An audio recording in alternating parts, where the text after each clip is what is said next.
Hi Malia, thank you for sharing your video. I thought it was super interesting and you made some really good points that I wouldn't have thought of.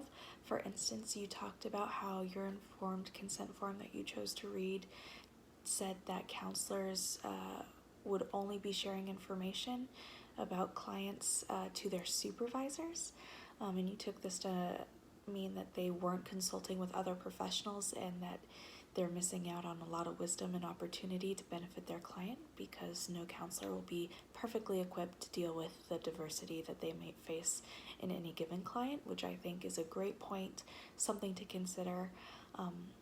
I wonder how that plays out in their practice, but from what you said about what you read, I think that was a really good point.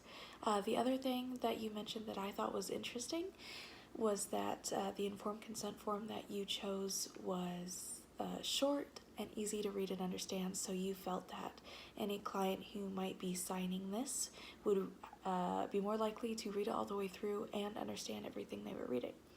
I thought this was interesting, so I did a little research about readability and informed consent. I found this study from Lesgarden et al. 2017. You can see the link below or the citation below. And they did a study about how readable informed consent forms were at a university counseling center. So this counseling center was APA accredited, I believe, and they looked at informed consent and how difficult it was to read and understand, and then the students' textbooks and coursework and how difficult it was for students to read and understand their textbooks. They found that the informed consent could be more difficult than some students' textbooks to understand.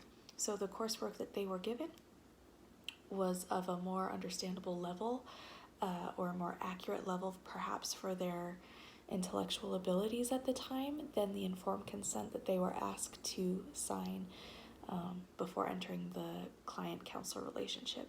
So I thought that was interesting, and I think that brings up some interesting points moving forward as a counselor yourself on how readable is it to your target demographic. Maybe you work with kids or developmentally disabled, or your immediate community does not have the average schooling or academic prowess that some other places might. So something to keep in mind, and I thought that was a really interesting point, and maybe in the future more counselors will look at whether or not their clients are really understanding what they're signing.